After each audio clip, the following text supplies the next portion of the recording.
ये लो गुलाम अहमद, खाली हाथ। मैंने जाना है और जरूर जाना है, क्योंकि बाबा जान को मेरी जरूरत है।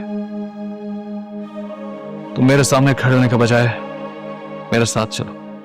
मीर साहब, जब पेशी खत्म होगी ना फिर चल। पेशी जब खत्म हो जाएगी फिर क्या फायदा? तुम्हें तो अच्छी तरह मालूम है कि बाबा ने आज हार जाना है। क्या तुम चाहते हो कि मैं इस दुख में उन्हें अकेला छोड़ दूं? लेकिन मीर साहब, आप तुम्हें मेरा भरोसा नहीं? ये बात नहीं मीर साहब, मैं पुराना नमकखार हूं इस घर का। हमारी सारी नस्लें आप लोगों के भरोसे पर रही हैं।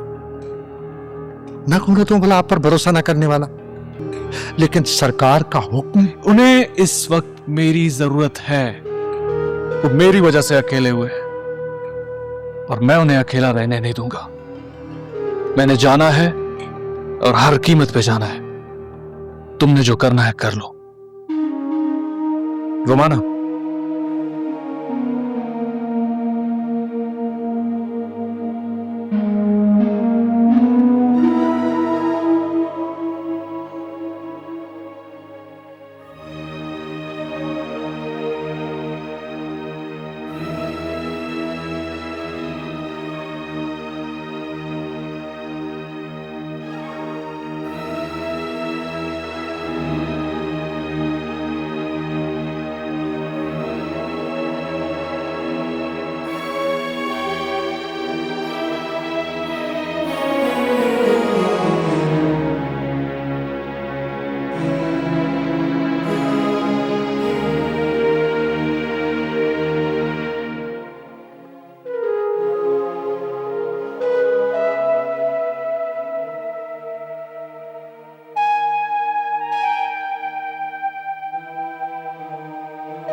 फैज मोहम्मद खान से आपका क्या रिश्ता है? मैंने आपसे सवाल किया है ताजवर खान साहब। जी, फैज मोहम्मद खान से आपका क्या रिश्ता है? बीवी हूं मैं उनके। कब से? 17 अक्टूबर 1975 से। उस दिन हमारा निकाह हुआ था। निकाह कहाँ हुआ? एक दोस्त के घर में। बाकायदा शादी नहीं हुई आपकी? बाकायदा शादी से आपका क्या मतलब है वकील साहब? शादी का मतलब ही निकाह होता है। हमारा निकाह हम दोनों की मर्जी से हुआ था। अगर इसमें दूसरों की मर्जी नहीं शामिल थी तो क्या हम निकाह नहीं करते? दूसरों ने क्या कहा? मेरा मतलब है आप दोनों के घर वालों ने। मैंने अपने वालिद साहब को मना लिया था, लेकिन फैज के घर वाले वही चाहते थे जो अब फैज ने किया है। तो आप दोनों की अलग-अलगी की यही वजह थी? नहीं, फैज की तब दूसरी शादी नहीं हुई थी। फिर आप दोनों की अलग-अलगी की वजह क्या थी? अलहदगी नहीं वकील साहब, जुदाई। चलिए जुदाई कही, लेकिन आखिर वजह क्या थी? रवायात। किसकी रिवायत? रवायात किसी की नहीं होती, वो तो माशरे की चीज है।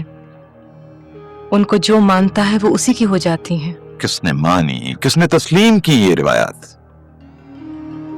फैज ने, क्योंकि इन रवायात को मानना उनकी मजबूरी थी।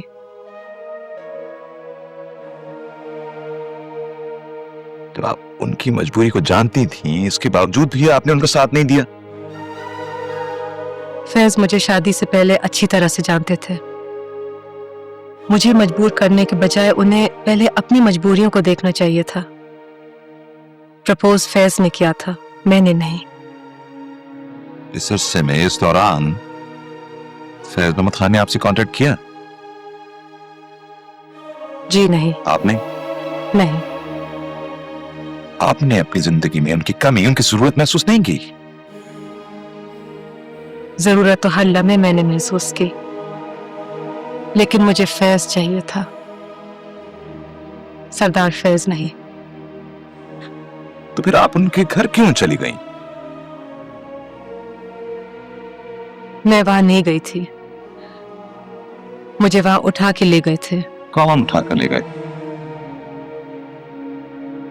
रवायात।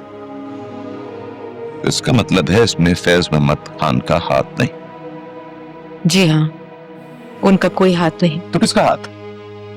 मैंने आपसे कहा ना, रवायात का हाथ है। देखिए ताजवर साहब, इस वक्त आप अदालत में खड़ी है, यहाँ हर सवाल का ठोस और साफ साफ जवाब देना होता है। रवायात से ज्यादा ठोस और मजबूत क्या चीज हो सकती है? इस सोसाइटी का हर शख्स उसके हाथ मजबूर है। आप इस लड़की को जानती हैं? जी हाँ, मेरी बेटी है, तो आपका नाम क्या? फैज मोहम्मद खान। इस लड़की का कहना है कि फैज मोहम्मद खान आपको जबरदस्ती उठाकर ले गया। ये गलत कहती है।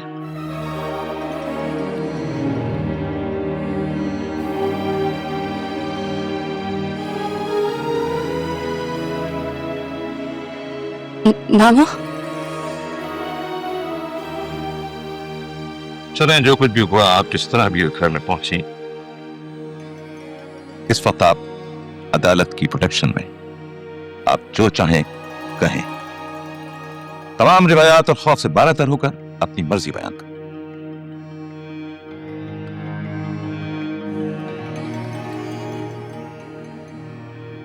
अपने शौहर के साथ रहना चाहती हूँ। सानिया मेरी बेटी है, आई लव हर, लेकिन मैं अपने और फैज के बीच में किसी को आने की इजाजत नहीं दे सकती। ये बात अदालत के सामने वाज़ेह होनी चाहिए।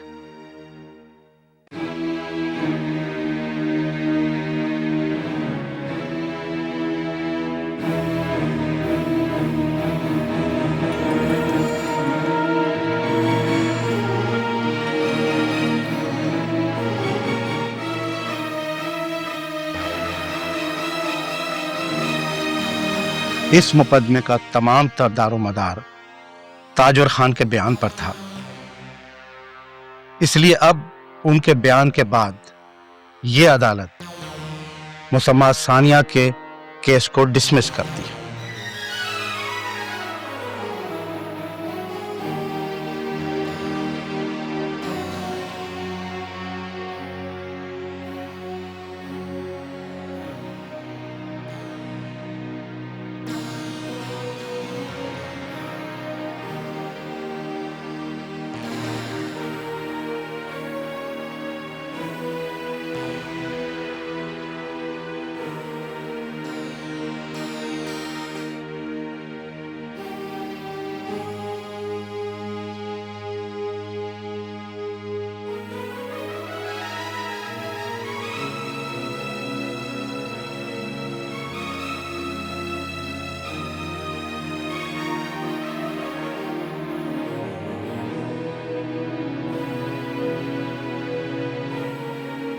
फैज, सानिया, हाँ हाँ, चलते हुआ।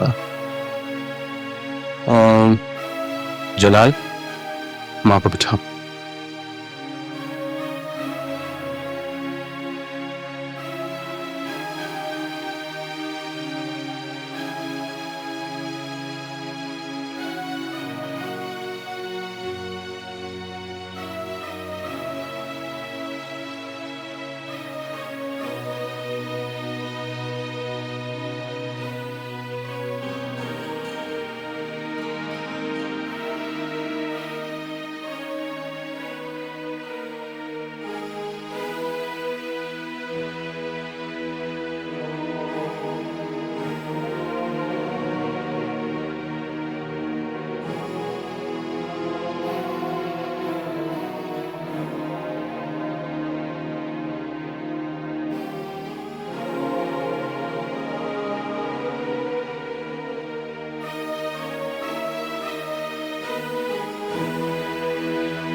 क्या फैसला हुआ? हार गई वो। हार गई वो? हाँ, हार नहीं था उसे।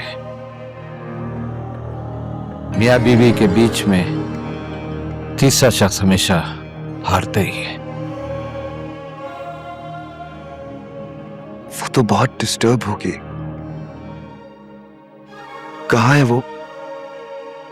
पता ही कहाँ चली गई। वो अकेली होगी, बहुत अकेली। तो फिर क्या किया जाए? मुझे जाना है उसके पास। कहां तक जाओगे उसके पीछे? उसके दरवाजे पर बैठकर तसल्लियां दोगे और फिर लौट आओगे? मैं और कर भी क्या सकता हूं?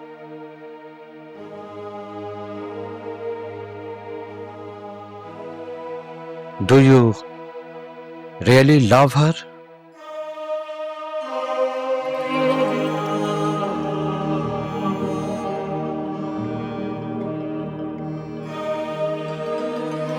और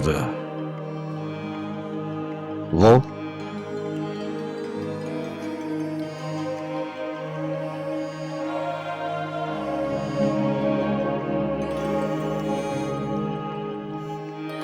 ठहरो।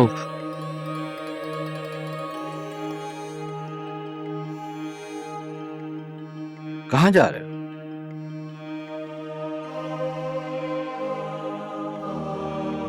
डैडी, यही तो पूछने जा रहा हूं मैं उससे।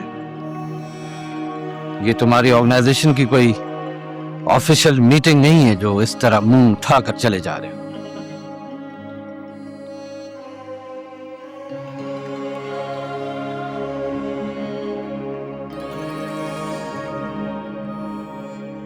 All the best.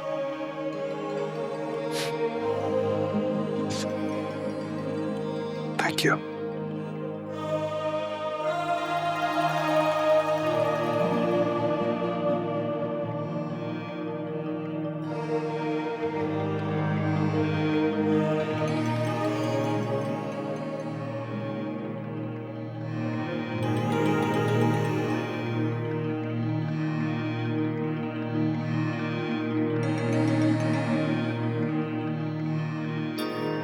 चलो अच्छा हुआ, बेचारी अपने घर की तो हो गई। बहुत धक्के खाती रही है इन 20 सालों तक। हैरत हो रही थी, बल्कि रहम आ रहा था मुझे इस पर।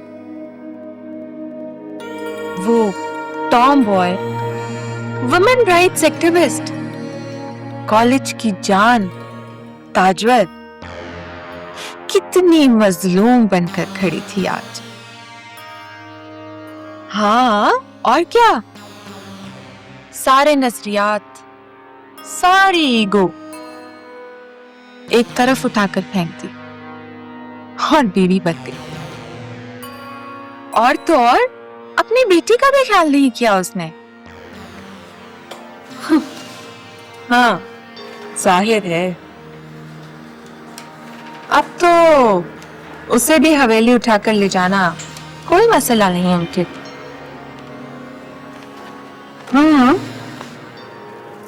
बिल्कुल। हाँ, चलो छोड़ो, तुम सुनाओ।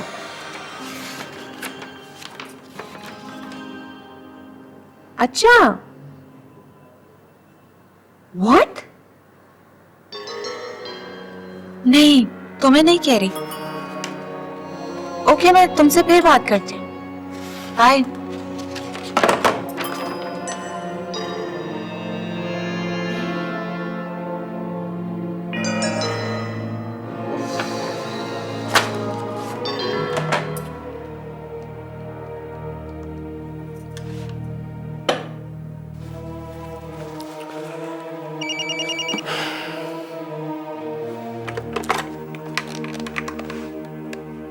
जी बोल रहा हूं। पूछती हूँ, ये अचानक क्या हो गया आपको? ये सब क्यों किया है आपने? हम तो यहाँ बैठकर आप ही की खिदमत कर रहे थे और आपने हमारी ऑर्गेनाइजेशन की रजिस्ट्रेशन ही कैंसिल कर दी। इसलिए कि अब हमें मजीद आप जैसे लोगों की खिदमत की जरूरत नहीं, ना ही मुझे ना मेरे मुल्क को। लगता है हमारी ऑर्गेनाइजेशन से दिल भर गया है आपका। अब आप और ही किसी लाइन पर लग गए हैं। आपने शायद लेटर गौर से नहीं पढ़ा। ये सिर्फ आपके लिए नहीं है, ये आप जैसी तमाम एनजीओस के लिए जो लोगों से गुर्बत के नाम पर पैसा लेकर खुद को अमीर बना रही है।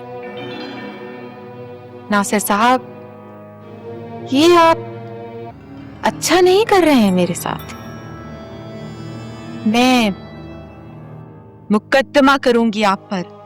आप बेशक जा सकती हैं। हमारे पास तमाम डॉक्यूमेंटल प्रूफ हैं आपके खिलाफ। क्या? जी हाँ, आप तो सिर्फ मलबूसात और जेवरात पर ही जोर देती रही। आपको नहीं मालूम कि आपने कागजात पर आपने कितने घिनौने जराइम छोड़े। और मजीद मिस सलमास, जिन लोगों से आपने ये गुनाह कराए हैं वो फॉर योर काइंड इंफॉर्मेशन वादा माफ गवाह बनने के लिए तैयार। नासिर साहब प्लीज, आप ये क्या कर रहे हैं? मैं सिर्फ इतना कहना चाह रहा हूं मिस सलमास कि आप जैसे लोग बेहतर है कि कोई और कारोबार करें, क्योंकि एनजीओस के नाम पर ये घिनौना कारोबार बराह रास्त हमारे मुल्क और कौम को बदनाम कर रहा है। That's all miss सलमास।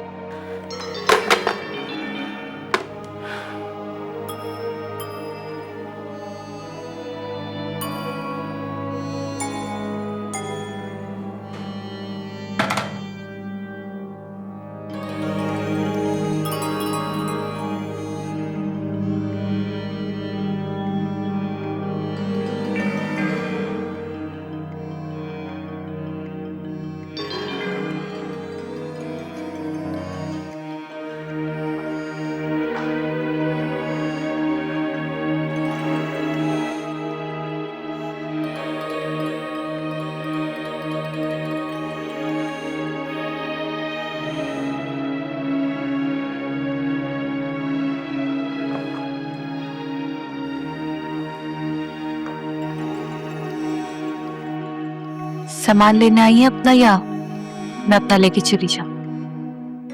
सानिया, तुम गलत समझ रही हो। मैं क्या सही समझ रही हूँ क्या गलत? अब मैं एक और अदालत यहाँ नहीं जाती। मैंने जो कुछ भी अदालत में कहा वो तुम्हारे लिए नहीं था। मेरे लिए क्या था क्या नहीं मैं सब समझती हूँ। आपको आपके शौहर मिल चुके हैं, आप जा सकते हैं इनके साथ। सानिया बेटा, मुझे तुम्हारी भी जरूरत है। ओह अच्छा, सरदार साहब आपको मेरी जरूरत क्यों आन पड़ी? मुझे भी तो आपकी जरूरत थी। तब कहाँ थे आप? मैं तुम्हारे आसपास था, लेकिन तुम तक पहुंचना मेरे लिए बहुत मुश्किल था। आपके लिए और किसी तक पहुंचना मुश्किल था? आप तो जब चाहें जहां चाहें अपनी ताकत के जोर पे पहुंच सकते हैं।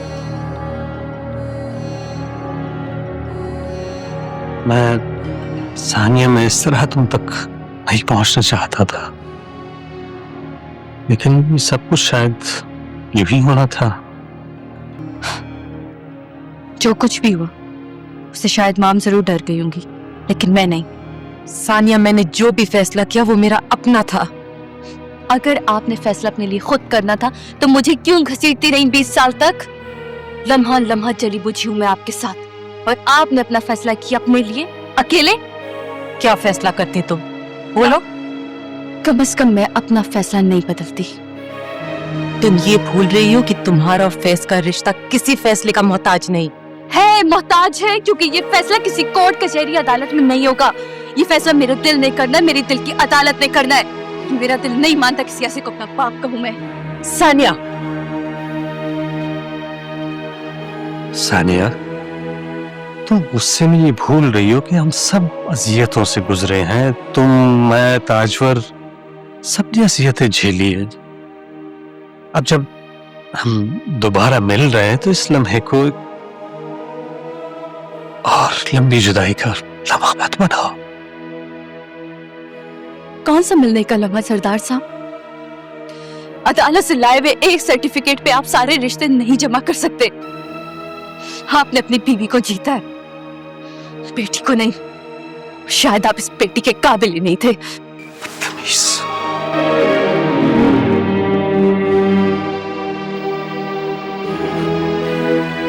तमीज तो मैं हूं, क्योंकि जब तमीज सीखने के दिन थे तो आप अपनी अना के खोल में बंद थे। जब बचपन में मेरे कदम लड़खड़ाए थे तो कोई मुझे सहारा देने वाला नहीं था। बचपन में की हुई किसी शरारत में कोई मुझे थप्पड़ मारने वाला नहीं था। अगर तब वो थप्पड़ मुझे पड़ा होता तो आज आपको अपने रिश्ते मनवाने के लिए इस हाथ का सहारा नहीं लेना पड़ता। मारिए मुझे आप, शायद मुझे बचपन का गुजरा हुआ कोई लम्हा ही मिल जाए।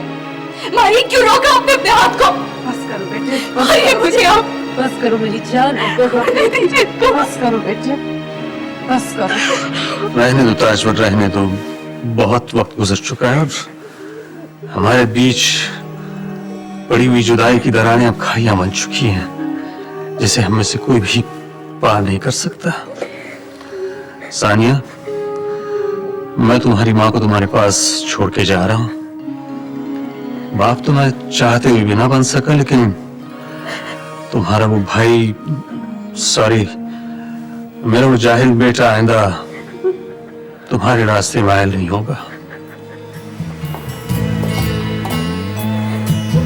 मेरा तुझसे क्या रिश्ता है, इतने लोगों के झुरमुट में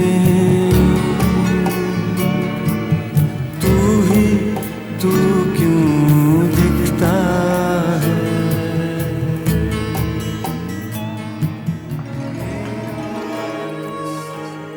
डैडी,